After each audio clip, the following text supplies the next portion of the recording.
Pittsburgh, and Coos Bay. Kval News at 6 starts now. We begin tonight with breaking news. The Lane County Sheriff's Office now believes a man wanted as a suspect in a homicide that happened near Cheshire is driving a gold car in the Highway 36 area. Good evening. I'm Jacqueline Fernandez. And I'm David Walker. Police were called to a home on Hall Road in Cheshire after a report of a homicide early this morning. The Lane County Sheriff's Office says they're looking for this man, 52-year-old Travis Crum. He's 6 feet tall with gray hair, and the Sheriff's Office says he may be wearing glasses, a red jacket, and brown pants. The Sheriff's Office now believes Crum is driving a 2004 Dodge Caravan. They say it's dark gold with Oregon license plate 975ESN on your screen there. Drivers are asked not to pick up any hitchhikers along Highway 36. Residents in the Cheshire area should continue to stay indoors. This is a developing story. We'll bring you the updates as they happen on air and online at kval.com and on our Facebook page at Kval News.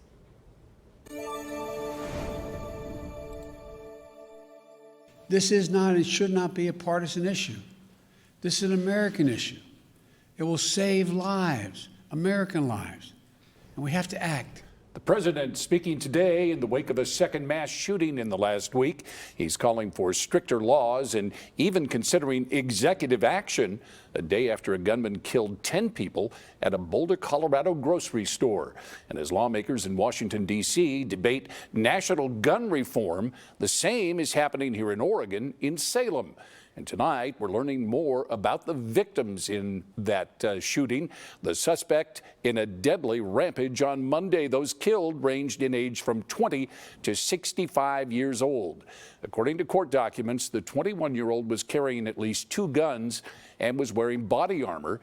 He started shooting at people in the grocery store parking lot before moving inside the store. Police have not released the suspect's motive.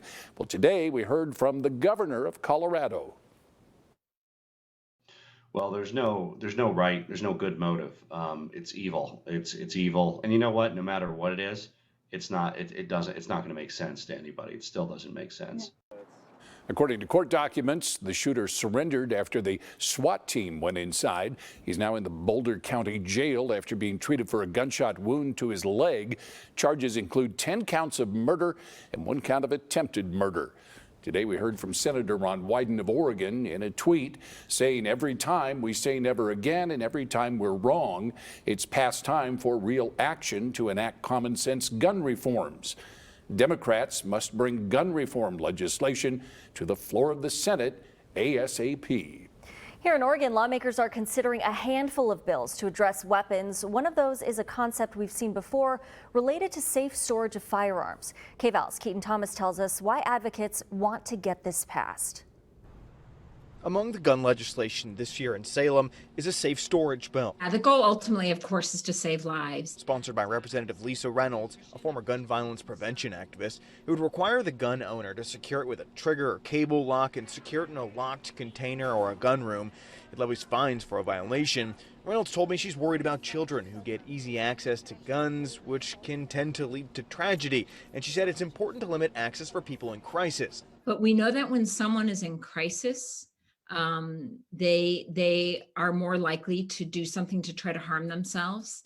And if they have access to the lethal means of a gun, they are more likely to truly kill themselves. Sean Cawley, a gun rights attorney, told me it makes no sense to lock up a firearm because it limits someone's ability to protect themselves in an emergency at home. Having it stowed, locked, and completely removable from your access seems almost moot. Like, hold on, Mr. Burglar, give me 30 seconds to get into my safe and punch in my code. Keaton Thomas, Kval News. The Health Care Committee already held a public hearing on that bill. Work session is coming up next week.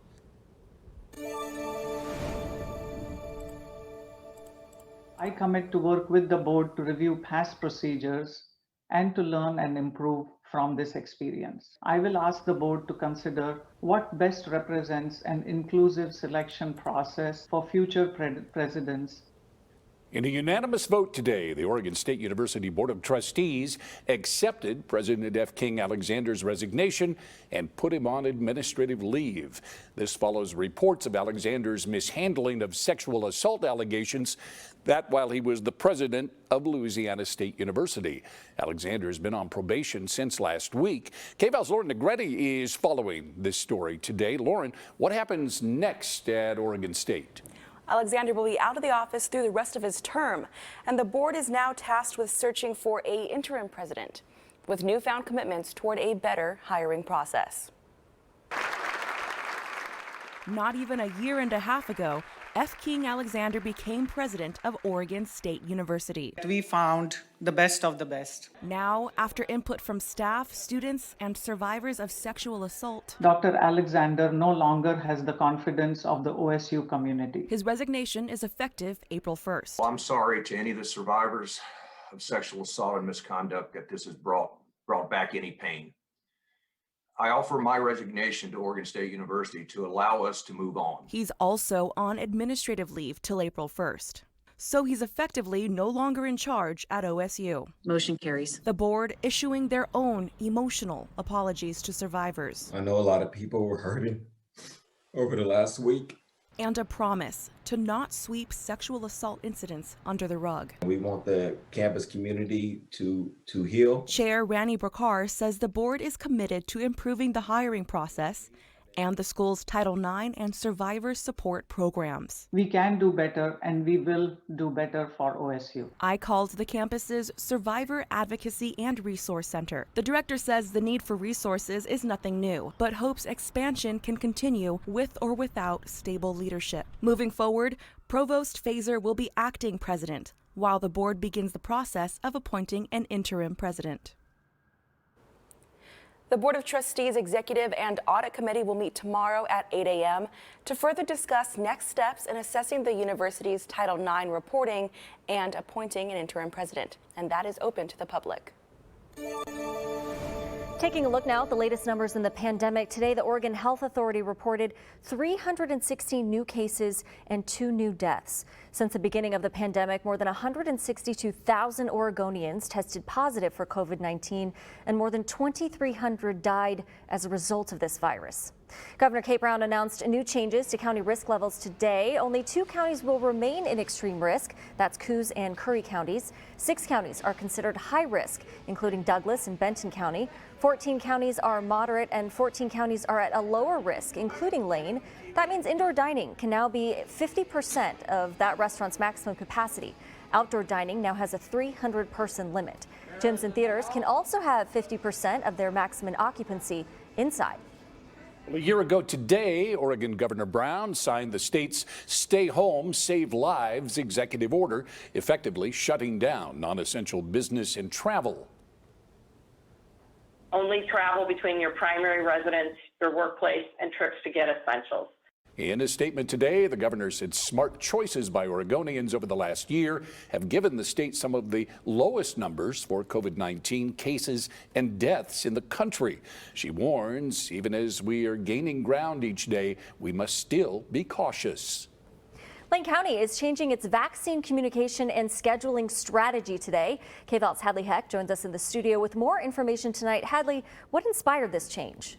Jacqueline, after vaccine eligibility expanded yesterday, Lane County Public Health wanted to make scheduling vaccine appointments more accessible. Today they implemented a new system and are moving forward, hopefully. The pre-registration form is no longer the best way to schedule your vaccine in Lane County. Tuesday, Lane County has a new website where people who are eligible can schedule their vaccines. We are starting to hit a point where it's taking longer for us to get people scheduled. The website option is a much more expedient way to accomplish that same sort of desired outcome. In the beginning stages of vaccination efforts, Lane County used the pre-registration form as a strategy to help gatekeep the vaccine as supply was less abundant. But as more people become eligible to get the shot, they've decided that moving forward with a web page is most efficient. One of the biggest challenges to the vaccine effort has been this sort of way of notifying people via email so they can go schedule a vaccine, and then waiting for those people to schedule their vaccine. To schedule your vaccine appointment, visit the Lane County Coronavirus website and click the Schedule a Vaccine Appointment link. Confirm your eligibility using the Honor system, then pick the clinic you'd like to attend and select your time slot. Then click Schedule to confirm your appointment. If you're not able to schedule one, or if the clinics are full tomorrow when you visit that link, please be patient. We will be making new availabilities as weeks goes on and we receive more vaccines, and we'll move through those as quickly as possible. Appointments are going quick as availability expands, but Lane County Public Health anticipates more doses coming soon. Again, people who are eligible can schedule their vaccine by following the link on the Lane County Coronavirus webpage. Well, the sunshine back in Western Oregon. A live look here over a mild Eugene this evening as we get ready for another round of rain. Another round indeed. Kval Chief Meteorologist Josh Cozart in the Weather Center with a first look at your forecast. Hey, Josh. And it's nice that these rain chances, they kind of come and go, and that's very typical for us here in Western Oregon for this time of year. But we have been slightly on the wetter side as opposed to the past several days. Of course, no rainfall today. That's the bottom row under Tuesday. Sunday for the Coos Bay area, you're missing out on the data, so that's why we've just got some dashes there. But the dry skies still remain with a live look at our radar and satellite. But I do want to point out that our snow potential, well, it kind of goes in the opposite direction than when we typically look at this. You can see that it raised right here for Saturday, Friday, Sunday. That's a good indication that the warm weather is once again returning to Western Oregon. Tonight, we'll start to see those clouds increase. Lows fall back into the upper to mid 30s. And then the rain starts to get going tomorrow afternoon. We'll be discussing how long that stays with us coming up in my full forecast. New at 6, with no warming center in Roseburg this winter, many of those without homes are building fires to stay warm and cook meals. The Roseburg Homeless Commission has been discussing the issue for some time now. They say city staff are reluctant to allow any kind of fire on public property. Roseburg Fire Marshal Monty Bryan tells us they've had 41 incidents of unauthorized burning since the start of the year. The fact is, they're going to do fires. If they're camping illegally, they're going to do fires, and you're going to be responding to it whether we say it's okay or not. Fieldman says they should address the problem of keeping people warm and getting them food. One suggestion, to provide fixed propane heaters that can't be tampered with. So far, no decisions have been made. And coming up here on Kval News at 6, the Pipe Fest. It's underway in Douglas County. Find out what it is and what it's for. And close to 2,200 National Guard troops remain in D.C. as much of the security fencing that went up after the January 6th riot is coming down. We'll explain. Plus, the White House is working on a massive jobs and infrastructure package that could cost $3 trillion. I'm Atrell Nashar on Capitol Hill with what's in it and how it might be paid for.